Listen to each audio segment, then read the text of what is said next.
નમસ્કાર, હું છું વિક્રમ વકીલ અને તમે જોઈ રહ્યા છો હોટલાઇન ન્યૂઝ. ગુજરાત ભાજપ પ્રદેશ પ્રમુખ જગદીશ પંચાલ નવા નિમાયા છે અને એમની સામે ઘણા બધા ચેલેન્જીસ છે.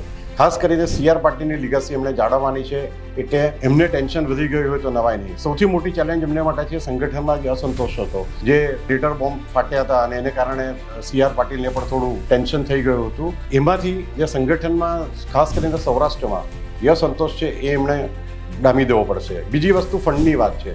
CR પાટીલ ફંડ કરવામાં ખૂબ જ હોશિયાર હતા અને એમની પાસે નાણાકીય પરિસ્થિતિની ભાજપને કોઈ દિવસ તકલીફ પડી નથી જ્યાર સુધી CR પાટીલ હતા પ્રદેશ પ્રમુખ. હવે આ બીજી ચેલેન્જ સૌથી મોટી જગદીશ પંચાલ પાસે એ છે કે એમની પાસે સુરત જેવું નાણાકીય રીતે સદ્ધર શહેરમાં એમને કેટલી પહોંચ છે આપણને ખબર નથી, એટલે CR પાટીલને સૌથી મોટો પ્લસ પોઈન્ટ હતો કે સુરત બેઝડ હતા.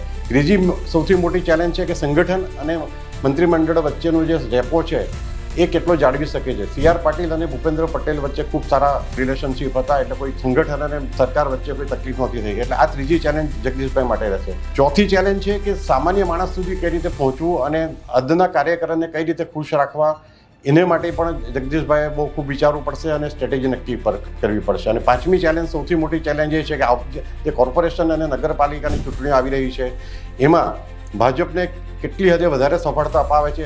ભૂતકાળમાં CR પાટીલ અપાવી હતી એટલી કે એનાથી વધારે અપાવે છે, એ પણ એમના માટે એક મોટી ચેલેન્જ છે.